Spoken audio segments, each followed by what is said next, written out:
आज का जो ये चैप्टर है ये है वेइंग द यूनिवर्स, के यूनिवर्स का वज़न कैसे किया जाए। और इसमें जो सबसे बड़ा हाथ जाता है, जैसे कि पहले बताया कि हम किस तरह साइंस ने 20वीं सदी में एडविन हबल ने बड़ा रोल अदा किया। हेनरिएटा, क्या नाम था सर? हेनरिएटा स्वान लिविट। हेनरिएटा स्वान लिविट, उन्होंने किस तरह यूनिवर्स एक्सपैंड हो रही है, फिर यूनिवर्स को मेजर करने का बताया। और फिर हम वो गो के उसका तरीका गलत था। एडविन हबल ने अपनी कैलकुलेशन से 1.5 बिलियन यूनिवर्स को कैलकुलेट किया था, जो कि गलत था, लेकिन बाद में कैलकुलेट हो गया। तो अब उससे अगली कड़ी जो है वो ये है कि यूनिवर्स का वज़न कैसे है, कितना वज़न है यूनिवर्स का। बिलीव इट नॉट, ये जिस तरह ज़मीन का वज़न भी नापा जा चुका है क्योंकि मैथमेटिक्स है, उसी तरह यूनिवर्स का भी वज़न जो है वो नापा जा सकता है। तो इसका जो सेहरा जाता है वो ये साइंसदान हैं वीरा रूबिन, इनके ऊपर जाता है। इन्होंने बेसिकली डार्क एनर्जी को एक तरीके से डिस्कवर किया। तो ये आपको गालिब बताएंगे कि ये कैसे क्या हुआ। Ghalib, take over. हाँ जी। तो जी वीरा रूबन जो है बेसिकली ये बहुत बड़ा नाम है और इन्होंने जो है बहुत ज्यादा रिसर्च की है इस बात में। तो आपको पता है कि ग्रेविटी जो है वो एक चीफ फोर्स है जो कि गैलेक्सीज को की रोटेशन और गैलेक्सीज जो उनको इकट्ठा रखती है, इन सब के अंदर गैलेक्सी ग्रेविटी का काम है। तो जब गैलेक्सीज को आप देखते हैं तो गैलेक्सीज, अब जैसे हमारी मिल्की वे गैलेक्सी है और इसकी सजिटेरियस आर्म के ऊपर जो है हमारा सूरज लोकेटेड है, एक बाहर की आर्म है, ठीक है। तो वेरा रूबन ने जब गैलेक्सीज को देखा तो ये डिस्कवर वेरा रूबन ने किया कि यार ये जो है गैलेक्सीज, इनकी तो स्पीड इतनी ज्यादा है और इनके अंदर एक मैटर, जाहिर बात है मास उन्होंने सारा कैलकुलेट किया हुआ था, तो उन्होंने देखा कि यार ये तो इतनी स्पीड इसकी ज्यादा है, तो ये जो है ये तो बाहर वाली आर्म्स के ऊपर जो स्टार्स हैं वो तो स्पेस में लॉन्च हो जाने चाहिए, वो तो गैलेक्सी से अलग हो जाने चाहिए। मगर ये क्यों जो है ये जो है ना इस तरह ही ये अटैच रहते हैं उसके साथ। तो इतनी जिस स्पीड पे वो घूम रहे हैं गैलेक्सी के सेंटर के गिर्द, उस स्पीड के ऊपर उनको गैलेक्सी से इजेक्ट हो जाना चाहिए।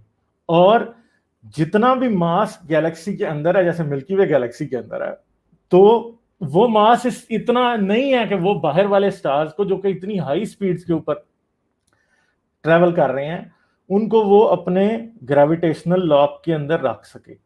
तो ये चीज थी जो वेरा रूबन ने देखी, और इस चीज को देखते हुए वेरा रूबन ने ये कहा कि इसका मतलब गैलेक्सी के अंदर और भी मास होना चाहिए, यानी सारे के सारे stars, planets, black holes, gas, सब चीजों को मिला लेने के बाद भी जो मास है वो इतना कम है कि वो कहते हैं कि इससे 5 टाइम्स और मास हो तो तब जाके जो है वो गैलेक्सी जो है वो इस स्पीड, जो बाहर वाले स्टार हैं वो इस स्पीड पे ट्रेवल कर सकते हैं। यहाँ उनकी स्पीड बहुत कम होनी चाहिए थी, या फिर मास और होना चाहिए। तो ये जो चीज थी ये बेसिकली वेरा रूबन ने देखी। और वेरा रूबन की स्टोरी ये है कि वेरा रूबन जो है वो इवनिंग क्लासेस, नाइट क्लासेस ले रही थी और इसमें एस्ट्रोनॉमी। और ये बड़ा ज़रूरी है, क्योंकि लोग अक्सर बातें छोड़ देते हैं, और चूंकि आप लोग हमें सुनते हैं तो मैं ये कहना चाहूँगा कि किस तरह हमें जो अपने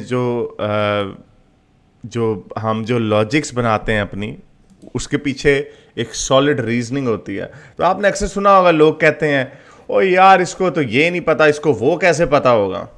अभी जैसे आजकल हामिद मीर के बारे में कह रहे थे, पता नहीं मैंने कहीं पे पढ़ा था, मुझे I don't agree with Hamid Mir, यानी मुझे उससे कोई फर्क नहीं पड़ता, लेकिन मैं ये आपको बता रहा हूँ कि लॉजिक कितनी बुरी है कि अगर आपने किसी को इंसल्ट करनी हो, आपको ओए हारिस को तो ये 5वां कलमा नहीं आता तो इसको क्या पता होगा, for example I am just saying. तो उसी तरह यही जुमला अगर आप वेरा रूबिन जो इतनी बड़ी साइंसदान है जिन्होंने इतना बड़ा मसला हल किया, वेरा रेबन को गाड़ी चलानी नहीं थी आती। तो बंदा को ये जो लोग इस तरह की झुकते मारते हैं कि इसको ये नहीं पता तो इसको वो कैसे पता होगा, चाहे आपका दोस्त हो दुश्मन हो, ये जुमला ही ना बोला करें इस तरह का। तो कोई ये वेरा रूबिन का जो मुखालिफ होता है, हमने पता साइंस इस तरह चलती नहीं है कि वेरा रूबिन का कोई अगेंस्ट होता है वो ये कहता ओ इसको तो गाड़ी चलानी नहीं आती, ये हमें क्या डार्क मैटर बताएगी। So that was a very interesting part. अगली स्लाइड हारिस करें। अच्छा, अब इसमें 2 पहले पॉइंट्स तो मैंने ऑलरेडी बता दिए हैं, मगर तीसरा पॉइंट ये है कि हमें इस बात का पता है कि यूनिवर्स में कितना मैटर है। जब बिग बैंग हुआ था तो मैथमेटिक्स और ऑब्जर्वेशन के जरिए बड़े प्रॉपर तरीके से ये बात कैलकुलेट होती है कि कितने प्रोटॉन्स और कितने न्यूट्रॉन्स और कितने इलेक्ट्रॉन्स बने हैं उस वक्त, ठीक है। उसको भी जब देखा जाता है तो उससे भी ये पता लगता है कि यूनिवर्स में इतने प्रोटॉन्स और न्यूट्रॉन्स और ये इलेक्ट्रॉन्स, यानी इतने एटम्स ही नहीं है हाइड्रोजन के जिनसे मजीद हैवियर एलिमेंट्स बने, और जो कि गैलेक्सीज के मास को जस्टिफाई कर सकें, गैलेक्सीज की जो स्पीड ऑफ रोटेशन है उसको जस्टिफाई कर सकें। तो जो इनिशियल डेंसिटी थी प्रोटॉन्स और न्यूट्रॉन्स की यूनिवर्स में जो बिग बैंग के वक्त पे हुए थे, उनको भी अगर हम करें देखें कि ये कितने हुए थे, तो जो डार्क मैटर है वो जो मतलब जो मैटर है गैलेक्सीज के अंदर वो भी अनकाउंटेड आता है कि भाई ये गैलेक्सीज इतनी स्पीड पे जो कर रही है रोटेट, पॉसिबल ही नहीं है कि जितना मास बिग बैंग के टाइम पे क्रिएट हुआ था उस मास के मुताबिक गैलेक्सीज इस स्पीड के ऊपर रोटेट कर सके। तो ये एक मसला था कि जो है ना जो है बहुत मुश्किल है, ठीक है। तो अब जैसे ये age determined by fitting the observed abundance of hydrogen, lithium and helium hydrogen accounts helium. For about twice the amount of material we can see in stars and hot gas, ठीक है। तो वो बहुत ज्यादा मास होना चाहिए। तो what where are those particles, तो बाकी के पार्टिकल्स किधर हैं जो होने चाहिए मजीद, वो क्योंकि ये जैसा कि कम। जैसा कि आपको पिछले चैप्टर में पिछली स्ट्रीम में बताया था कि किस तरह सबसे जो कॉमन है वो हाइड्रोजन है, फिर हीलियम है और लिथियम है, और सिर्फ बाकी कितना सर, सिर्फ 5% बाकी की चीजें हैं सर या पता अभी नहीं। भी अभी यूनिवर्स के अंदर शायद 5% होंगी हाँ, बाकी। लेकिन उसके तो यानी जो विजिबल मैस मैस जो है उसमें उसकी जब वो ब्रेकडाउन देखते हैं फिर कहते हैं कि हैं अगर इतना इसका मैटर होना चाहिए तो ये बाकी का मैटर किधर है, ये जो ग्रेविटी एक्सर्ट हो रही है। So that's why it's very scientist के लिए it's very easy now to determine. अच्छा, तो अब और मास होना चाहिए, वो मास नहीं है कहीं भी नजर आता है इनको, कि हम ये समझते हैं कि ये प्रोटॉन्स और न्यूट्रॉन्स जो हैं ये तो गैलेक्सीज के अंदर प्लैनेट्स की फॉर्म में, स्टार्स की फॉर्म में, ठीक है, गैस की फॉर्म में, ब्लैक होल्स की फॉर्म में, न्यूट्रॉन स्टार्स की फॉर्म में, इन सब चीजों के अंदर ये होंगे। मगर जब सारी चीजों को काउंट भी किया जाता है एक गैलेक्सी के अंदर के सारे स्टार्स आपने काउंट कर लिया, आपने देख लिया, आपने प्लैनेट्स आपको पता चल गया इतने प्लैनेट्स हो सकते हैं, इतने ब्लैक होल हो सकते हैं, इतनी गैस है, तो जो मास है गैलेक्सी का वो फिर भी कम बन रहा है उस रोटेशनल स्पीड के लिए जो कि गैलेक्सी के आउटसाइड पे ट्रैवल करने वाले स्टार्स की स्पीड है। तो वो पता ही नहीं लगता। तो फिर इसीलिए एक चीज जो है वो सामने आती है कंप्यूटर मॉडल्स के अंदर भी, इवन के जब वो बनाते हैं तो ये चीज सामने आती है कि उनको कुछ डार्क मैटर ऐड करना पड़ता है, ठीक है। ऐसा मैटर जो कि रेगुलर मैटर से नहीं कर रहा इंटरेक्ट किसी भी तरीके से, मगर वो उधर है जरूर है, वो सिर्फ ग्रेविटेशनली इंटरेक्ट कर रहा है, जिसकी वजह से गैलेक्सी की जो ग्रेविटी है वो असूलन या अकॉर्डिंग टू द प्रिंसिपल कम होनी चाहिए, मगर वो उससे ज्यादा है। यानी इतनी ग्रेविटी है गैलेक्सी की कि जिसकी वजह से बाहर वाली आर्म्स के ऊपर जो स्टार्स हैं वो बहुत ज्यादा स्पीड पे गैलेक्सी के सेंटर के गिर्द रोटेट कर रहे हैं। तो ठीक है, तो इधर फिर ये कह रहे हैं we find that the ratio of total matter to visible matter is not 2:1 but closer to 10:1। यानी अब कैसा है, वो कह रहे हैं 10:1 जो है ना वो टोटल ये हो गया डार्क मैटर, यानी 10 गुना ज्यादा डार्क मैटर है। हाँ। तो यानी एक अगर जो है नॉर्मल मैटर है तो 10 गुना वो जो है वो इसके मुकाबले में डार्क मैटर है। तो ये कोई मिस्टेक नहीं है, डार्क मैटर जो है वो प्रोटॉन्स और फिर साइंटिस्ट को ये बात पता चलने लगी कि ये जो है प्रोटॉन्स और न्यूट्रॉन्स से नहीं बना, क्योंकि प्रोटॉन्स और न्यूट्रॉन्स से ये बना होता उस टाइम ये बातें जो थी उस टाइम क्वांटम मैकेनिक्स में भी इतनी रिसर्च नहीं हुई थी, पार्टिकल एक्सेलरेटर्स वगैरह नहीं बने थे, तो इसलिए उस टाइम किसी को भी नहीं पता था। तो वो ये कह रहे थे यार लोग ये समझते थे कि ये बेसिक जो एलिमेंट्स हैं न्यूट्रॉन, प्रोटॉन, इलेक्ट्रॉन और कुछ और जो उन्होंने डिस्कवर किए थे वो उन्हें समझ आई कि यार ये तो वो है ही नहीं है। ग्रेविटी तो देखे ना हर चीज करती है एग्जैक्ट, मगर ये जो ग्रेविटी डार्क मैटर जो एग्जर्ट कर रहा है वो न्यूट्रॉन्स और प्रोटॉन्स की तरफ से नहीं है, बल्कि किसी और पार्टिकल की तरफ से या किसी और फोर्स की तरफ से है जिसका हमें पता ही नहीं। हाँ जी, तो अगर ये पार्टिकल्स जो हैं जिन पार्टिकल्स की हम बात कर रहे हैं बिग बैंग में बने थे, तो लाइक द लाइट एलिमेंट्स जो हमने पहले एक्सप्लेन किए हैं, then we should be able to use ideas about the forces that govern the interactions of elementary particles. ठीक है, तो इनको भी जो इन्हें भी इंटरेक्ट करना चाहिए एलिमेंट्री पार्टिकल्स से। तो जब हम देखते हैं कि ये जहां तो डार्क मैटर को नया एग्जॉटिक पार्टिकल है, ठीक है, जहां तो डार्क मैटर को नया एग्जॉटिक पार्टिकल है, कोई फोर्स भी हो सकती है, मगर ये क्या है इसका हमें कोई आइडिया नहीं, ठीक है। और जो डार्क मैटर की अबंडेंस है यूनिवर्स के अंदर, वो बहुत से थ्योरेटिकल आइडियाज जो हैं वो पार्टिकल फिजिक्स के अंदर उसके बारे में दिए गए हैं। और ऐसा पॉसिबल है कि कुछ एक्सपेरिमेंट्स जो हैं उन्हें डिवाइस किया जाए जिनसे हमें डार्क मैटर डिस्कवर हो जाएगा, ठीक है। मगर डार्क मैटर की वजह से यूनिवर्स की एक ज्योमेट्री भी बनती है। अब ज्योमेट्री का मतलब क्या है? जैसे कोई ज्योमेट्रिक शेप होती है, ज्योमेट्रिक शेप एक स्फेयर भी हो सकता है, एक फ्लैट शीट ऑफ पेपर भी हो सकती है, एक सैडल टाइप का स्ट्रक्चर भी हो सकता है। तो इसका ज्योमेट्रिकल शेप के ऊपर भी कुछ ना कुछ असर डलता है, ठीक है। तो फिजिसिस्ट क्या करते हैं, वो नए नए एक्सपेरिमेंट्स इन्वेंट करते हैं जो कि इन चीजों को एक्सप्लेन करने में हमें हेल्प करें, ताकि पता चले कि डार्क मैटर किस तरह से क्या हो सकता है, वो डिस्कवर हो सकता है, और किस तरह से हम डार्क मैटर को देख सकते हैं। और ये सारी चीजें बड़ी देर से कोशिश हो रही है, और बहुत से एलिमेंट्री पार्टिकल्स डार्क मैटर को करते करते डिस्कवर, अभी तक बहुत से और पार्टिकल्स डिस्कवर वो करते आए हैं।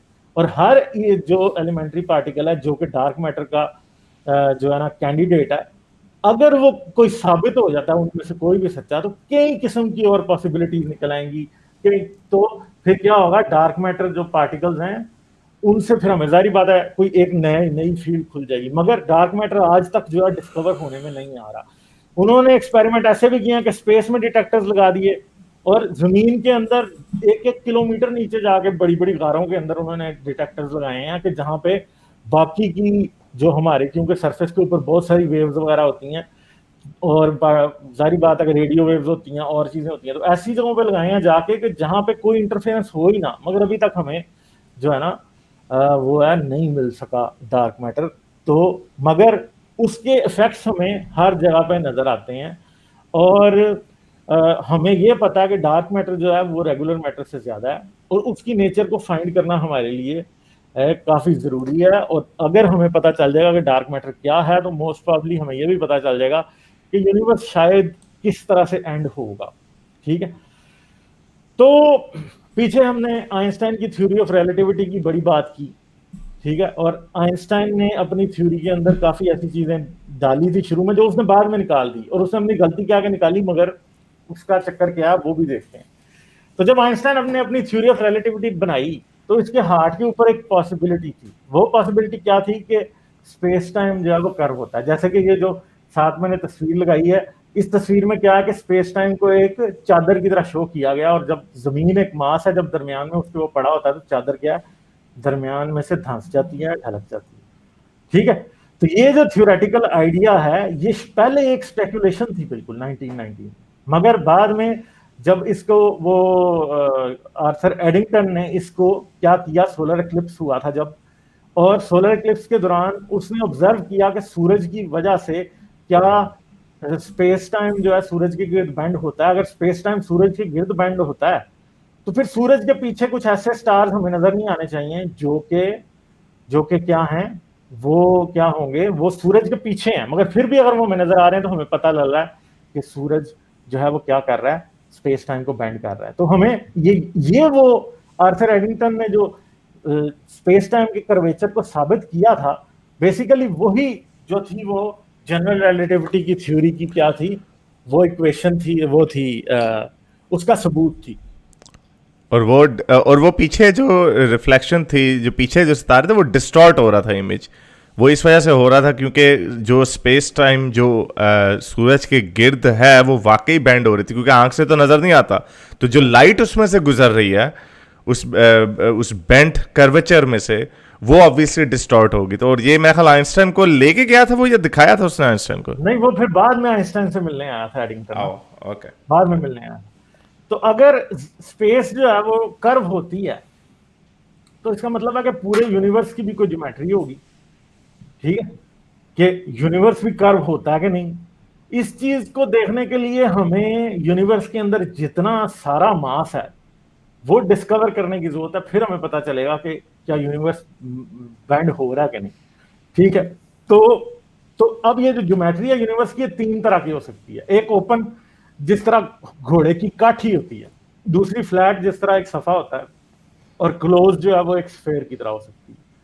तो बहुत से लोग जो है वो मिडिल एजेस में ये सोचते थे कि जमीन जो है वो फ्लैट है, मगर अब क्या है, हम थ्री डायमेंशनल यूनिवर्स में रह रहे हैं और बड़ा मुश्किल है कि यूनिवर्स की शेप को, थ्री डायमेंशनल यूनिवर्स के कर्वेचर को हम कैसे नापें, ये हमें समझ नहीं आएगी। मगर इसकी एक बड़ी आसान सी मिसाल है कि जैसे अगर आप, हमारा यूनिवर्स थ्री डायमेंशनल है और अगर वो पॉजिटिवली कर्व्ड हो या कर्वेचर उसका पॉजिटिव हो, तो वो क्लोज्ड होगा ना, स्फेयर की तरह ये वाला।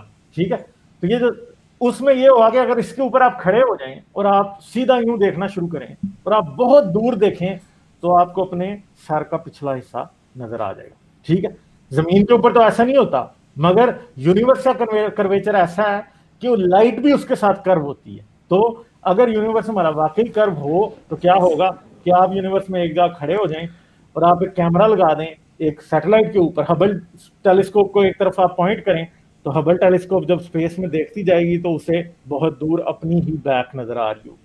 अच्छा, ठीक है, ये अब आप मुझे भी समझाएं, क्योंकि ये मुझे भी कभी समझ नहीं आया। मेरी डॉक्टर बेन डेविस से भी बात हुई थी, मैंने उससे भी यही पूछा था, मुझे नहीं ये चीज़ समझ आती कि बेसिकली जो हमें जो कहा जाता है कि 93 बिलियन लाइट ईयर्स अक्रॉस जो यूनिवर्स है, और अगर इसका कर्वेचर, अगर ये एक इसका ये क्लोज्ड है यूनिवर्स, और जो जैसा आपने कहा कि अगर एक डायरेक्शन में देखते हैं ना, फर्ज करें मैं लेफ्ट की तरफ देखना शुरू हूँ, वो 93 बिलियन लाइट ईयर से घूमती हुई लाइट आए वापस, तो आप ये कह रहे हैं कि I will be looking at the back of my head, तो यानी वो लाइट घूम के वापस आएगी जिस तरह हम। अगर अगर अगर यूनिवर्स कर्व्ड हुआ तो, मगर यूनिवर्स हमारे पास सबूत है कि कर्व्ड नहीं है।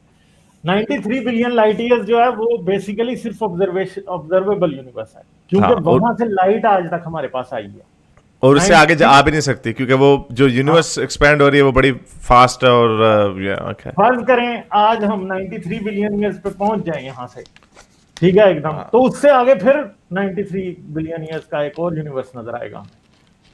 तो ये अजीब होंगी यूनिवर्स है। का साइज कितना है, हो सकता है कि जो हमें नजर आ रहा है यूनिवर्स, ऑब्जर्वेबल यूनिवर्स जो हमें नजर आ रहा है, असल में यूनिवर्स शायद इससे कोई पता नहीं गजिलियन ऑफ टाइम बड़ा हो, हमें नहीं पता कोई, क्योंकि उससे पीछे, ये हमारी ऑब्जर्वेशन की हद है, हमें इससे पीछे नजर नहीं आ सकता। नहीं तो जो लेकिन कर्व यूनिवर्स है, कर्व नहीं यूनिवर्स, लेकिन जो चीज़ मुझे समझ नहीं आती कि अब अगर एक बिग बैंग हुआ, एक पॉइंट से हुआ, तो वो एक्सपैंड हो रहा, तो वो एक्सपैंड तो हर जगह पे हो रहा होगा ना, हर डायरेक्शन में एक्सपैंड हो रहा होगा। तो वो तो ऐसे नहीं होगा जैसे आप एक नदी में पत्थर फेंकें तो उसके रिपल्स जो है दूसरी बाहर की तरफ फैलते जा रहे हैं। So I don't know, maybe flat होनी चाहिए। I don't understand. मतलब अगर लोगों आपको समझ, अगर जिन बच्चों को समझ आ रही है वेरी गुड, मुझे तो ये कभी समझ नहीं आती। अच्छा, बेसिकली वो भी यूनिवर्स के कर्वेचर की बात, अभी ये जो आज आज ये दोनों के दोनों चैप्टर्स में यूनिवर्स के कर्वेचर की ही बात होगी, और होपफुली शायद एंड तक बातें काफी क्लियर हो जाएंगी। मगर जो मेन बात है वो ये है कि यूनिवर्स, हमारा जो ऑब्जर्वेशन है वो यूनिवर्स में इतना कम है कि हमें ये पता नहीं है कि यूनिवर्स कितना बड़ा है। ठीक है, जैसे एक एक चीज है जो क्वेश्चन अक्सर लोग पूछते हैं कि यूनिवर्स किस चीज में एक्सपैंड कर रहा है। यस, ठीक है, तो ये भी, ये तो कोई यूनिवर्स का कोई कोना तलाश करेगा तो तब पता लगेगा ना कि यूनिवर्स किस चीज में एक्सपैंड कर रहा है। पहली तो बात यह है कि universe in it self expand कर रहा है, जो कुछ है यूनिवर्स के अंदर ही है। हाँ, मगर एक और चीज है जो मैं three dimensional, four dimensional space की बात कर रहा हूँ, यहाँ पे हमारे पास थ्री डायमेंशनल स्पेस है। अब जैसे जमीन है, जमीन के ऊपर जब हम खड़े थे तो हम एक टू डायमेंशनल वे में जमीन को देख रहे हैं और हमें चारों तरफ अपने जमीन फ्लैट नजर आ रही है। मगर जब आप ऊपर उठते हैं तो तीसरी डायमेंशन क्या हो जाती है, आप पे एविडेंट हो जाती है। तीसरी डायमेंशन आप पे एविडेंट होती है, तब आपको पता लगता है कि जमीन गोल है। ठीक है, मगर अब थ्री डायमेंशनल यानी टू डायमेंशनल, एक सफा है ना जमीन पे रखा हुआ, यहाँ एक गेंद है पड़ी हुई, एक गेंद के ऊपर चूंटी चल रही है, तो वो चूंटी को, गेंद जो है वो फ्लैट नजर आएगी। मगर अगर वो उसी चूंटी को उठा के आप ऊपर ले जाएं, उस गेंद से कोई 100 मीटर ऊपर ले जाएं, तो आपको नजर आएगा कि वो छोटी सी गोल चीज है। ठीक है, चूंटी को जब तक वो उसके ऊपर थी उससे टू डायमेंशनल नजर आ रही थी और जमीन फ्लैट नजर आ रही थी, इंसान को जैसे टू डायमेंशनल जमीन फ्लैट नजर आ रही थी। मगर जब हम तीसरी डायमेंशन में ऊपर उठे तो हमें ये बात पता चली कि जमीन कर्व्ड है। मगर अब प्रॉब्लम ये है कि हम 3 डायमेंशनल यूनिवर्स में रह रहे हैं। अब हमें कैसे पता लगेगा कि यूनिवर्स जो है वो कर्व्ड है कि नहीं, क्योंकि अगर वो कर्व भी हो तो हम तो इधर मूव ही 3 डायमेंशन में कर सकते हैं, तो हमें कैसे पता लगेगा? क्योंकि एक 3 डायमेंशनल शेप का कर्वेचर फाइंड करने के लिए आपको एक चौथी डायमेंशन में सेंड करना है जहां से आप ऑब्जर्व कर सकें। ठीक है, ये इस तरह जैसे आप एक्सेल में एक शीट बनाते हैं और आपके पास तीन कॉलम्स हैं। ठीक है, अब 3 कॉलम्स से तो आप एक 3 डायमेंशनल ऑब्जेक्ट प्लॉट कर सकते हैं। यानी एक्सेल में या मैटलैब में आप चले जाएं, आप क्या कर सकते हैं, एक 3 डायमेंशनल ऑब्जेक्ट, अब आपके पास फर्ज करें पहले 2 कॉलम्स हैं, तो आप एक ग्राफ प्लॉट कर सकते हैं जिसके ऊपर आप 2 डायमेंशनल शेप को क्या कर सकते हैं, प्लॉट कर सकते हैं। मगर जब आपके पास 3 डायमेंशनल डाटा है तो फिर आपको एक 3D बनाना पड़ता है। ठीक है, 3D एक मतलब एक 3D शेप बनती है जिसकी डायमेंशन आपको पता होती है। मगर अगर वहीं पे 4 कॉलम्स हों तो हमारे पास कोई तरीका नहीं है इमेजिन करने का कि हम कैसे इमेजिन करेंगे कि 4 डायमेंशनल में ऑब्जेक्ट कैसा होगा। तो इसलिए यूनिवर्स के कर्वेचर को फाइंड करने के लिए हमें 4 डायमेंशन की जरूरत है, 3 की नहीं। और 3 डायमेंशनल यूनिवर्स में रहते हुए हम कैसे फाइंड कर सकते हैं, ये एक बड़ा मुअम्मा है। हमें पता नहीं चलेगा कभी भी कि यूनिवर्स किस तरह कर्व्ड है किस तरह नहीं। मगर इसका जारी बात है वर्क अराउंड है जो कि उन्होंने दरियाफ्त किया है। जैसे कि ये आपको 3 शेप्स नजर आई हैं, ये समझने वाली बात है। यहाँ पे एक ऐसा, अब हमें क्या पता चलेगा, ये देखें ऊपर 3 जो है वो एक 3 और शक्लें दिखाई गई हैं जो कि कॉस्मिक माइक्रोवेव बैकग्राउंड रेडिएशन की हैं। ये कंप्यूटर मॉडल से बनाई गई कॉस्मिक माइक्रोवेव बैकग्राउंड रेडिएशन की तस्वीरें हैं। आगे अभी इसको बड़ी डेप्थ में हम डिस्कस करेंगे। ओपन यूनिवर्स जो होगा उसमें ये ब्लू और ग्रीन और रेड डॉट्स जो हैं वो छोटे छोटे होंगे। फ्लैट में इनका एक नॉर्मल सा साइज होगा और क्लोज्ड में ये बहुत बड़े होंगे। ठीक है, ये basically cosmic microwave background radiation से जो अगले चैप्टर में हम डिस्कस करेंगे उधर जाके पता चलेगा। ठीक है, कि क्या है ये। मगर जनरल रिलेटिविटी हमें क्या बताती है कि एक क्लोज यूनिवर्स जो होगा वहां पे एक एनर्जी डेंसिटी जो है यूनिवर्स की, कि यूनिवर्स के अंदर कितना मैटर है 1 क्यूबिक मीटर के अंदर, एवरेज ऑन एवरेज। ठीक है, उसको कहते हैं यूनिवर्स की एनर्जी डेंसिटी। ठीक है, तो ये जो मैटर है, जैसे कि general relativity tells us unambiguously that a close universe whose energy density is dominated by matter like stars and galaxies and even more exotic dark matter must one day recollapse in the process like the reverse of Big Bang।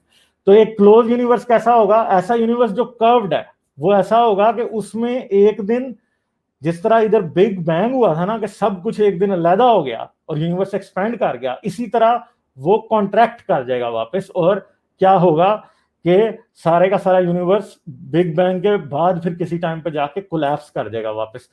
और वो universe कैसा होगा, अब ऐसे universe theorise भी किए जाते हैं खासतौर पे मैथमेटिकल मॉडल्स में। और इसमें कई यूनिवर्स ऐसे होते हैं जिन्हें कंप्यूटर सिमुलेशंस में बनाते हैं जिसमें कर्व्ड यूनिवर्स वो होते हैं। वो कैसे होते हैं कि जैसे ही बिग बैंग होता है तो क्या होता है, साथ ही मैटर सारे का सारा वापस मिल जाता है एक दूसरे के साथ और खत्म हो वापस एक दफा दोबारा प्राइमेवल एटम बन जाता है। तो एक ओपन यूनिवर्स जो है वो क्या करेगा, वो फ्लैट होगा। ठीक है, वो फ्लैट यूनिवर्स क्या होगा, उसमें चीजें हमेशा एक्सपेंड करती रहेंगी। सही है। और एक जो ओपन यूनिवर्स है जो सैडल टाइप है, जिसमें उसमें क्या होगा, उसमें रन अवे इन्फ्लेशनरी जो एनर्जी है वो इतनी हाई होगी कि वो यूनिवर्स जब एक्सपेंड करेगा तो वो इतनी स्पीड पे एक्सपेंड करेगा कि उसके अंदर कोई गैलेक्सी, कोई स्टार, कोई मैटर इकट्ठा ही नहीं हो सकता। यानी एक ऐसा यूनिवर्स होगा जिसके अंदर ग्रेविटी एक हिसाब की कभी बन ही नहीं पाएगी। तो फ्लैट यूनिवर्स जो है उसको, ये जो है वो साइंटिस्ट का क्या नाम है मेरे ज़हन से निकल गया, उसने कहा था the flat universe is the only beautiful, mathematically beautiful universe. कि उसकी जो है क्या होगा कि वो अपनी बाउंड्री पे उसकी एक्सपेंशन जो है वो स्लो डाउन हो रही होगी, मगर कभी भी एक्सपेंशन रुकेगी नहीं। ठीक है, तो अब हमें आगे पता चलेगा कि हमारा यूनिवर्स इन तीनों में से कौन सी सिचुएशन या कौन सी उसमें एग्जिस्ट करता है। हारिस, ये वाली आप एक्सप्लेन करना चाहेंगे? या मैं कर दूं? अच्छा मैं करता हूं, आपकी आवाज बंद है जी। अच्छा अच्छा, तो अभी क्या है, ग्रेविटी के साथ बाउंड ऑब्जेक्ट्स जो होते हैं यूनिवर्स में, बहुत से सुपर क्लस्टर्स हैं जिन्हें ग्रेविटी ने जोड़ के रखा है। सुपर क्लस्टर क्या होते हैं? सुपर क्लस्टर गैलेक्सीज के ग्रुप होते हैं।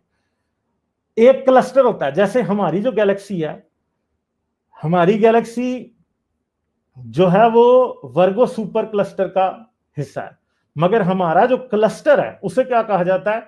उसे लोकल ग्रुप कहा जाता है। लोकल ग्रुप के अंदर को 25 गैलेक्सीज हैं, 25 से 30। सबसे बड़ी गैलेक्सी जो है वो एंड्रोमेडा है, उसके बाद मिल्की वे है, और फिर चलते चलते उसके बाद फिर छोटी गैलेक्सीज जो हैं वो क्या होती हैं, आती जाती हैं। तो सुपर क्लस्टर क्या होते हैं? जो कि ग्रुप्स ऑफ गैलेक्सीज के आगे से क्लस्टर होते हैं, ठीक है।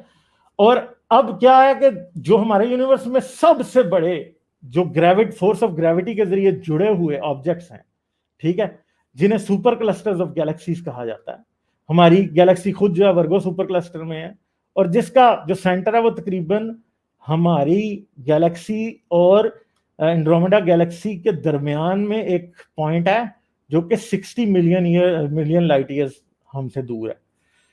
अगर हम सुपर क्लस्टर्स का वेट कर सकें कि इनके अंदर कितना मास है और इनका कितना वेट होगा, ठीक है, तो हमें ये पता चल जाएगा कि तो अगर हम सुपर क्लस्टर्स का को वे कर सकें और हमें पता लगे कि इनकी जो डेंसिटी है इन सुपर क्लस्टर्स की वो कितनी है, यानी जितने भी सुपर क्लस्टर्स यूनिवर्स के अंदर एग्जिस्ट करते हैं, अगर हम सब का वेट कर सकें तो हमें क्या पता चलेगा? हमें यूनिवर्स का वेट पता चल जाएगा। तो सारा डार्क मैटर को भी इंक्लूड कर लें इसके अंदर, तो फिर जब हम जनरल रिलेटिविटी की इक्वेशंस यूज करते हैं तो हमें पता लगता है, फिर हमें अंदाजा होता है कि क्या यूनिवर्स का जो वेट है हमारे यूनिवर्स का, वो इस काबिल है कि हमारा यूनिवर्स जो है वो एक क्लोज्ड यूनिवर्स हो सके या ना हो, ठीक है। मगर हम किस तरह से इतने बड़े ऑब्जेक्ट्स का वेट ले सकते हैं या उनका मास का अंदाजा लगा सकते हैं जो कि मिलियंस ऑफ लाइट ईयर्स पे फैले हुए हैं, ठीक है। तो इसका बहुत आसान सा जवाब है, वो है ग्रेविटी, ठीक है, कि ग्रेविटी के जरिए हम ले सकते हैं। जैसे अब ये देखें, ये दोबारा उसी चीज को हम जरा एक दफा मैं दोबारा रिमाइंड कराऊंगा जो हारिस ने पहले डिस्कस की, कि ये देखें, ये दरमियान में एक गैलेक्सी है, इस गैलेक्सी के पीछे एक और छोटी गैलेक्सी है, और ये गैलेक्सी जो है स्पेस और टाइम को कर्व कर रही है, जिसकी वजह से एक ऐसी गैलेक्सी जो कि इस गैलेक्सी के पीछे है, हमें नजर जो नहीं आनी चाहिए वो हमें जमीन के ऊपर नजर आ रही है, ठीक है। तो ये है स्पेस टाइम का कर्वेचर जो कि हुआ है, ठीक है। आगे चले सर, आगे चले। अच्छा, तो एल्बर्ट आइंस्टाइन जो था ना, वो एक लिहाज से बहुत बड़ा जीनियस तो था ही, हम मानते हैं, मगर वो कुछ अपनी, मैं कहता हूं कि जितनी डिसरिस्पेक्ट या जितना अंडर एस्टिमेट जनरल रिलेटिविटी को एल्बर्ट आइंस्टाइन ने खुद किया, उतना किसी ने भी नहीं किया। क्यों? एल्बर्ट आइंस्टाइन को एक एक फिजिसिस्ट था, इसका नाम इधर लिखा हुआ है, उसने रूडी मेंडल। हाँ, रूडी वो मेंडल और ये और आइंस्टाइन ने जो किया वो ए प्रायोरी जो होती है उसमें उसका बहुत बड़ा, यानी इतने बड़े साइंसदान को भी अपनी जो ए प्रायोरी जो पोजीशंस थी, यानी जो हमारा पहले से जो ख्याल है, जो कॉमन सेंस है, क्योंकि साइंस जो है आपको चपेड़ मारती है हकीकत की, चाहे, और वो कॉमन सेंस आपकी गलत भी हो सकती है। तो वो जैसे स्टैटिक यूनिवर्स थी, इसलिए उसने उसके लिए ग्रेविटेशनल कांस्टेंट घुसेड़ दिया बीच में। तो एनीहाउ या अच्छा, तो ये रूडी मेंडल जो था, ये आया आइंस्टाइन के पास, इसने कहा भाई हम ये लेंस एक्शन जो है ना, ग्रेविटेशनल लेंसिंग का जो एक्शन है, इसे हम ग्रेविटेशनल फील्ड के थ्रू जो है ना एक पेपर में बताते हैं। तो आइंस्टाइन ने ये आइंस्टाइन के पीछे पड़ा रहा, आइंस्टाइन पहले इसकी बात सुन भी नहीं रहा था, ये आइंस्टाइन के पीछे पड़ा रहा। फिर आइंस्टाइन ने कुछ 6 महीने बाद इसका मशवरा मान के तो ये पेपर पब्लिश किया, जिसके अंदर आइंस्टाइन का और रूडी मेंडल दोनों का नाम था, ठीक है। तो 1936 में इसने ये पेपर में किया, और आइंस्टाइन के बायोग्राफर के मुताबिक क्या कहता है आइंस्टाइन इस पेपर में, खुद लिखता है, there is no great chance of observing this phenomena के, और उसने मतलब जो है ना खुद इसको पहले उसने पब्लिश आइंस्टाइन ने किया ही नहीं था इसीलिए। मगर आइंस्टाइन को ये नहीं पता था कि ये जो है, ये जो ग्रेविटेशनल लेंसिंग का जो फिनोमेना है, ये स्टार्स के लेवल पे तो नहीं, मगर गैलेक्सीज और क्लस्टर्स ऑफ गैलेक्सीज के लेवल पे इतना इंपॉर्टेंट होगा कि इससे यूनिवर्स का वेट जो है वो एस्टेब्लिश किया जा सकता है।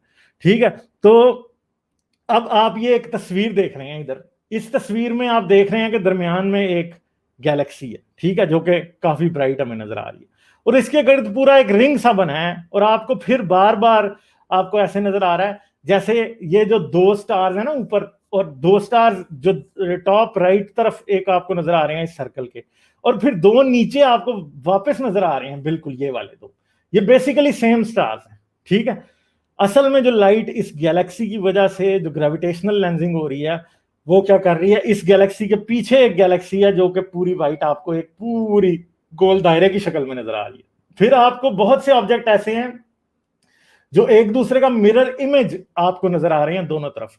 तो ये क्या हो रहा है कि लाइट जब आ रही है तो दरमियान में इसकी गैलेक्सी के मास की वजह से जो स्पेस टाइम डिस्टॉर्ट हुआ है उसकी वजह से आपको ये कॉपीज ऊपर और नीचे बनी हुई दिखाई दे रही हैं। ये हबल टेलीस्कोप से लिया हुआ एक इमेज है, और ये ग्रेविटेशनल लेंसिंग जो है इससे हमें पता लग रहा है। एक ये जो है वो एक से क्या कहते हैं, वो कन्वेक्स लेंस जो होता है वो बना हुआ हमें ग्रेविटी की वजह से नजर आ रहा है।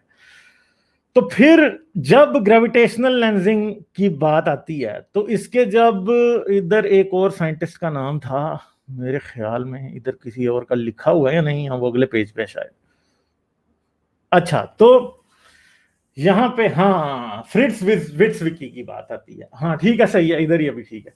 फ्रिट्ज विट्ज़विकी जो था ये बहुत ही कहते हैं कि he was a man ahead of his time. इसने एक पेपर लिखा था 1937 में। उस पेपर के अंदर उसने ग्रेविटेशनल लेंसिंग के थ्रू यूनिवर्स का वेट करने, सुपर क्लस्टर्स ऑफ गैलेक्सीज का के अंदर कितना मास है ये फाइंड करने का तरीका ग्रेविटेशनल लेंसिंग के थ्रू बताया था। ठीक है, तो इसने ये जो तरीका बताया था, ये इसका पेपर लोग कहते हैं कि ये पेपर, ये नहीं लगता कि ये 1937 में हुआ होगा, ठीक है, पब्लिश। ऐसे लगता है वो पेपर जो है 2010 और 2020 की बातें कर रहा है, इतना इतना जो है ना वो जबरदस्त किस्म का वो पेपर है। ठीक है, तो ये क्या कह रहा था कि दरमियान में जितनी भी गैलेक्सीज हैं उनको टेलीस्कोप के जरिए उनके जो जो टेलीस्कोप जो देखेंगी पीछे वाली गैलेक्सीज के जो इमेजेस हैं वो मैग्नीफाई हो जाएंगे, और उनसे हमें पता चलेगा कि इन क्लस्टर्स में या गैलेक्सीज में कितना जो है ना वो मास है। ठीक है, तो resolving the mystery of why clusters appear to weigh more than can be accounted for by visible matter, यानी नहीं अकाउंट हो सकती विजिबल मैटर से। तो वो क्या करता है, observing on the deflection of light around नेबुलाe may provide the most direct determination of nebular masses and clear up the above mentioned discrepancy। क्योंकि साइंसदानों को ये तो पता था, जैसे वीरा रूबन से हमने बात शुरू की कि जी वीरा रूबन जो थी जब उसने ऑब्जर्व किया तो नजर ये आया कि जो है मास जो है वो गैलेक्सीज के अंदर ज्यादा है क्योंकि जो बाहर के रिम के ऊपर जो स्टार्स हैं वो ज्यादा स्पीड से ट्रेवल कर रहे हैं। तो इस मसले को सॉल्व करने के लिए फ्रिट्ज़विकी ने क्या किया था, ये पेपर 1937 में पब्लिश किया था, जो कि आज के वक्त में बहुत ज़्यादा इंपॉर्टेंट है।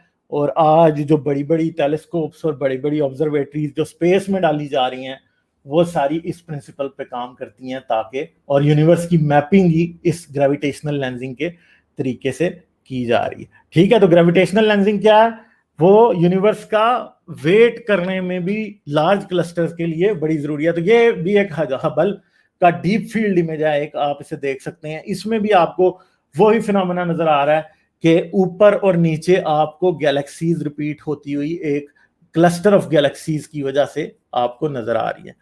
तो 61 years after Zwicky proposed weighing nebulae using gravitational lensing, the mass of a large cluster was determined by using gravitational lensing। ठीक है, तो ये एक जो है मास इसका किया गया था।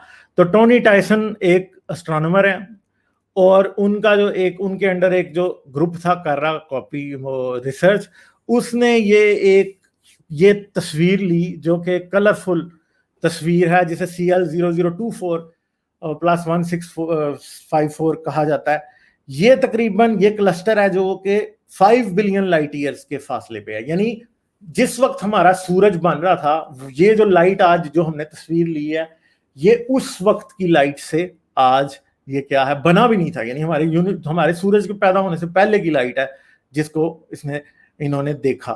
तो इस इमेज के अंदर हबल स्पेस टेलीस्कोप से एक जो है ना मल्टीपल इमेज आ रहा है डिस्टेंट गैलेक्सीज का, जो कि 5 बिलियन लाइट ईयर्स पे लोकेटेड है, और इस क्लस्टर के पीछे हैं वो गैलेक्सीज, मगर हमें वो नजर आ रही हैं। तो हमें उनके डिस्टॉर्टेड इमेजेस, इलोंगेटेड इमेजेस जो हैं वो नजर आ रहे हैं, वरना हमें गैलेक्सीज जो हैं वो राउंड नजर आनी चाहिए। मगर देखें कि कितनी खूबसूरत उसकी आइंस्टाइन की प्रेडिक्शन हैं, और उसकी मतलब उसकी ये थ्योरी है कि आपको उसके मतलब देखें कि हमें आंखों के सामने सबूत हमें नजर आता है। हम वो लेमैन लोग हैं जो कि आइंस्टाइन की इक्वेशंस को सॉल्व नहीं कर सकते, मगर हमें खुद समझ आ रही है कि जो वो बातें कह रहा है वो कैसी हैं और कितनी सच्ची बातें हैं। तो इस इमेज से को जब हम देखते हैं तो हमें ये अंदाजा आता है कि ये, फिर ये भी देखें कि इस इमेज के अंदर हर एक छोटे से छोटा डॉट एक गैलेक्सी है, ठीक है। तो इससे ये भी अंदाजा होता है कि इंसान की औकात क्या है यूनिवर्स में। यानी इस इमेज के अंदर कुछ 10 से 15 हजार गैलेक्सीज आपको नजर आ रही हैं यहाँ पे, ठीक है। और हमारी जो मिल्की वे गैलेक्सी है, उस हमारी गैलेक्सी से ये गैलेक्सीज कहीं बड़ी हैं, कहीं ऐसी भी होंगी जो इस टाइम तकरीबन डेथ की तरफ जा रही होंगी, पुरानी गैलेक्सीज भी है ना, ठीक है। कोलिजन हो चुका होगा। हाँ, हो सकता है इनसे बहुत सारी गैलेक्सी फ्यूजन होकर कोई बहुत बड़ी गैलेक्सी इस टाइम बनी हो, मगर हमें मजीद 5 बिलियन या मेरे ख्याल है 5 क्या, तो शायद 15-20 बिलियन साल बाद ही इसका हमें इमेज मिलेगा मजीद कि आगे क्या हुआ है, ठीक है। तो ये चीज है कि कितनी, मतलब जो है ना, कितने सारे इसके अंदर। जी सर, जी सॉरी आप पूरा कर लें। वही ना, इसमें कितने प्लैनेट्स होंगे, एक एक गैलेक्सी के अंदर ट्रिलियंस ऑफ प्लैनेट्स होते हैं, ठीक है। तो इसके अंदर कितने प्लैनेट्स होंगे इस पूरे इमेज के अंदर छुपे हुए, ठीक है। तो ये जो इमेज है, ये मतलब ये जो लाइट है, कितना वक्त हो गया हुआ है इसको आज हमारे तक पहुंचे हुए, और कितने स्टार्स हैं इसमें जो मर चुके होंगे, ठीक है। तो ये जितने भी, जी सर और उन सितारों में ये जो है ना, ये एक सोचने वाली बात है कि ये इन सारे ये जो स्पाइरल गैलेक्सियां, एलिप्टिकल गैलेक्सियां जो आपको नज़र आ रही हैं इस हबल के इमेज में, और ये 5 बिलियन ईयर पुरानी है ये, और कई इसमें सितारे मर गए होंगे। उनमें कितने जो सियारे बोले हैं गालिब ने, उनके अंदर इमेजिन करें क्या कोई प्रिमिटिव किस्म की जिंदगियां होंगी। यानी हो सकता है उधर कोई मैथमेटिक्स वगैरह ना हो, बस शेर चीतों की तरह की हो, डायनासोरों की तरह के जानदार हो, यानी ज़्यादा अक्लमंद ना हो लेकिन कॉम्प्लिकेटेड हो। ये कितने ज़्यादा होंगे, ये तो आप सोच ही नहीं सकते, अंदाज़ा ही नहीं लगा सकता कोई बंदा। ये इसी के अंदर कोई खरबों के करीब हो सकता है ऐसे प्लैनेट्स हो जिनके ऊपर लाइफ हो, खरबों के ऊपर, जिनका हमें पता है ना उनको हमारा पता होगा।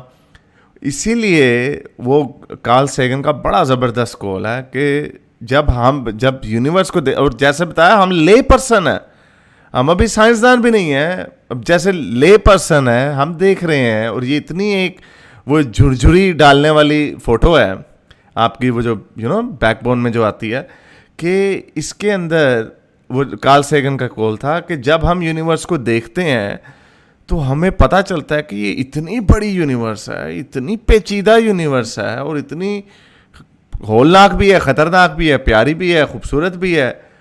लेकिन जो हमारे नबियों ने हमें बताया, वो ईसा मूसा के हवाले से बात कर रहा था, लेकिन हम उसमें अपने हज़रत मोहम्मद को भी डाल देते हैं। जो हमारे नबियों ने बताया, अपने दिल के ऊपर हाथ रख के बताए, क्या हज़रत मोहम्मद को पता था इसका? क्या उनको अंदाज़ा हो सकता था कि गैलेक्सी कहकशां किसे कहते हैं, इन कहकशाओं के अंदर कितने सियारे हैं, उन सियारों में कितने, यानी उनको तो गिनती का भी नहीं पता होगा। और ना ही आपको, अगर चलें आप ये कहें कि रसूल अल्लाह पढ़े लिखे नहीं थे, उन्हें नहीं पता होगा, कोई बात नहीं, उस ज़माने के इंसान थे वगैरह वगैरह, तो जिसने कुरान लिखा है उसको तो पता होना चाहिए ना। क्या कुरान में एक भी आयत आपको ऐसी मिलती है जो इस खूबसूरती को बयान करती हो या इस पेचीदगी को बयान करती हो? एक ऐसी नहीं है। आपको बस मिलेंगी तो ये उल्टी पुल्टी चीज़ें मिलेंगी कि वो कबूतरों में जान डाल दी, मट्टी से इंसान बना दिया वगैरह वगैरह। चलें गालिब आप करें, मुझे पे गुस्सा चढ़ जाएगा। अच्छा आगे चलें। अच्छा, फिर टाइसन की टीम ने क्या किया, एक कंप्यूटर मॉडल बनाया, ये जो पीछे मैंने इमेज दिखाया था उसे उसे उसका उस जैसा इमेज बनाने के लिए एक मॉडल बनाया, कंप्यूटर मॉडल, ठीक है। और इन्होंने बहुत से मॉडल्स बनाए और उनमें से एक था जो कि एग्जैक्टली उस इमेज को मैच कर गया। तो ये जितने स्पाइक्स आप इसके ऊपर देख रहे हैं बेसिकली ये क्या है, ये गैलेक्सीज हैं, ठीक है। और गैलेक्सीज के अंदर जो विजिबल मैटर है वो स्पाइक्स की शक्ल में आपको दिखाया गया। मगर हमें इस पूरी एक जो पूरा जो इमेज है, जो एक ग्राफ सा बना है, शीट एक बनी है, इसके अंदर हमें एक इसका अपना भी एक कर्वेचर नजर आ रहा है, ठीक है। ये खुद भी ऊपर की तरफ सारा जा रहा है। तो जब टाइसन के ग्रुप ने ये पूरा मॉडल बनाया तो उन्हें एक बात की समझ आई कि ये जो क्लस्टर जो सुपर क्लस्टर दरमियान में तस्वीर के नजर आ रहा था, उसके अंदर बहुत सा मास है, और वो मास जो है 40 टाइम्स ज्यादा है, ठीक है। जितना के जो है वो जितना के जो कि टोटल मास है इन गैलेक्सीज का, उससे 40 टाइम्स मास ज्यादा है, ठीक है। और अगर हम गैस को निकाल दें बीच में से और स्टार्स और बाकी की चीजों को देखें तो उसके मुताबिक तो 300 गुना ज्यादा मास है, यानी ऐसा है। और फिर यह भी देखें कि जो मास है वो सिर्फ और सिर्फ गैलेक्सीज के अंदर ही क्लस्टर नहीं है, गैलेक्सीज के दरमियान जो वॉइड्स हैं जहां पे कोई मतलब स्टार्स नहीं है, वहां पे भी हमें मास नजर आ रहा है, डार्क मैटर हमें वहां पे भी नजर आ रहा है। यानी इससे यह बात पता लगा टाइसन और उनका जो ग्रुप था उसके कंप्यूटर मॉडल से और उनकी रिसर्च से यह बात पता चली कि डार्क मैटर जो है वो सिर्फ गैलेक्सीज के और गैलेक्सीज के सुपर क्लस्टर्स के अंदर ही एग्जिस्ट नहीं करता, वो एम्प्टी स्पेस के अंदर भी एग्जिस्ट करता है, और बड़े बड़े जो वॉइड्स हैं स्पेस के अंदर उनमें भी एग्जिस्ट करता है।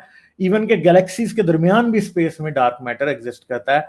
तो उन्हें ये समझ आई कि डार्क मैटर जो है वो रेगुलर मैटर के गिर्द आके क्लस्टर तो जरूर होता है, मगर वो और जगहों पे भी एग्जिस्ट करता है यूनिवर्स के अंदर, ठीक है जी। चलें सर आगे चलें। पार्टिकल फिजिसिस्ट जो हैं वो क्या करते हैं, उनका काम है कि वो कोशिश करते हैं कि यूनिवर्स को की शेप को फाइंड करने के लिए वो थ्योराइज कर रहे होते हैं। और हमारे यूनिवर्स को फ्लैट होने के लिए, ठीक है, हमारे यूनिवर्स को फ्लैट होने के लिए जितना विजिबल मैटर यूनिवर्स के अंदर है उससे 100 टाइम्स ज्यादा मास होना चाहिए यूनिवर्स के अंदर, तब यूनिवर्स फ्लैट होगा, ठीक है। और डार्क मैटर जो है वो क्या एक फ्लैट यूनिवर्स में रिजल्ट कर सकता है अगर हम डार्क मैटर को हम अकाउंट कर लें, और ग्रेविटेशनल लेंसिंग के जरिए हमने जितना भी डार्क मैटर को ऑब्जर्व किया तो हमें ये पता चला है कि जी डार्क मैटर और विजिबल मैटर मिला के तकरीबन 25% बनते हैं फ्लैट यूनिवर्स के लिए रिक्वायर्ड जो एनर्जी डेंसिटी है यूनिवर्स की उसका, ठीक है। And more recent observations from other areas of astronomy have confirmed that the total amount of dark matter in galaxies and clusters is far in excess of that allowed by the calculations of Big Bang nucleosynthesis. तो हमें यह भी पता है कि big bang का nucleosynthesis, जैसे कि मैंने पहले बताया था कि हाइड्रोजन, हीलियम और लिथियम ये तीनों इतनी नहीं है मिला के सारी, और डार्क मैटर को भी अगर साथ मिला लिया जाए कि हम एक फ्लैट यूनिवर्स में हमारा ये मैटर जो है वो रिजल्ट करा सके।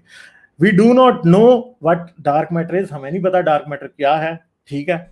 अभी आगे चलें सर, आगे चलें। नहीं तो इसका मतलब फिर यूनिवर्स फ्लैट नहीं है, क्योंकि इंक्लूडिंग डार्क मैटर भी इतना मैटर नहीं है। डार्क एनर्जी की बात नहीं ना की, फिर डार्क एनर्जी जब बीच में एंटर होती है तो फिर यूनिवर्स फ्लैट हो जाता है, ठीक है। अच्छा, तो डार्क मैटर जो है must be something entirely new, something that doesn't exist normally on earth, the kind of stuff which isn't star stuff, isn't earth stuff either. तो हमें नहीं पता कि डार्क मैटर क्या है, ये जो जमीन पे और सितारों में जो नॉर्मल मैटर जो हमें नजर आता है ये वो नहीं है, ठीक है। It is all around us, हम सब के इर्द गिर्द, it could be new elementary particle or of which it is comprised. यहाँ तो कोई नया एलिमेंट्री पार्टिकल है, यहाँ कोई और ऐसा पार्टिकल है जिसका ये कोई और चीज है जिसका बना हुआ है। जितने भी एक्सपेरिमेंट्स आज तक परफॉर्म हो रहे हैं डीप टनल्स में, माइंस में, जमीन के नीचे, अभी तक ये एलूसिव है, पता नहीं चला हमें। We assume that the interactions with normal matter are extremely weak. Scientist ये अज्यूम करते हैं कि डार्क मैटर जो है वो रेगुलर मैटर से बहुत ही कम इंटरेक्ट करता है, so it will be extremely difficult to detect, जिसकी वजह से इसे डिटेक्ट करना बहुत मुश्किल होगा। Thus if we want to detect the effects of very rare exceptions to this rule, dark matter particles that actually bounce off atoms of matter, you had better be prepared to detect very rare and infrequent events. तो क्या होगा कि बहुत मुश्किल है कि dark matter का कोई पार्टिकल रेगुलर मैटर से कहीं टकराए, बहुत ही कम ये होता होगा और बहुत छोटी सी ऑब्जर्वेशन इसकी हमें मिलेगी, मगर जो कि बहुत मुश्किल है, हमें नहीं पता कि किस तरह इसको हम डिटेक्ट करेंगे। ठीक है, there are experiments going on at the Large Hadron Collider which mimic the conditions at the beginning of the universe. We can hope to detect dark matter through these experiments. हो सकता है कि Large Hadron Collider वाले experiments में मिल जाए। The total mass in and around galaxies and clusters were determined to be only about 30% of the total mass needed to result in a flat universe. जो मैं पहले बात कर रहा था कि flat universe के लिए हमारे पास सिर्फ 30% mass है। ठीक है जी, तो note that this is more than 40 times as much mass as can be accounted for by visible matter. कि visible जो ये mass हमारे पास dark matter को include करके बनता है, वो visible matter से 40 times ज्यादा है, which therefore makes up less than 1% of the mass needed to make up a flat universe. जो कि जो normal matter है वो तो 1% भी नहीं है कि हमारा यूनिवर्स को एक फ्लैट यूनिवर्स में रिजल्ट करा सके। ठीक है जी, तो ये हमारा हमने यूनिवर्स को वे किया, यहाँ पे किस चीज के जरिए वे किया? ग्रेविटेशनल लेंसिंग के जरिए। आपको पता है कि बहुत रिसेंटली ग्रेविटेशनल वेव्स जो है वो क्या हुई, डिटेक्ट हुई हैं 2016 में। हाँ, तो ये जो चीजें हैं ये सारी की सारी ये आपस में कनेक्टेड हैं, एक के बाद एक, एक के बाद एक, एक के बाद एक करते करते हम आज इस पॉइंट पे पहुंचे हैं। और ये कोई ख्वाबो ख्यालों की बातें नहीं है, इसके पीछे 2 सदियों 3 सदियों की मेहनत है। उसके बाद जाके हमें ये समझ आई है कि ये चीजें क्या हैं।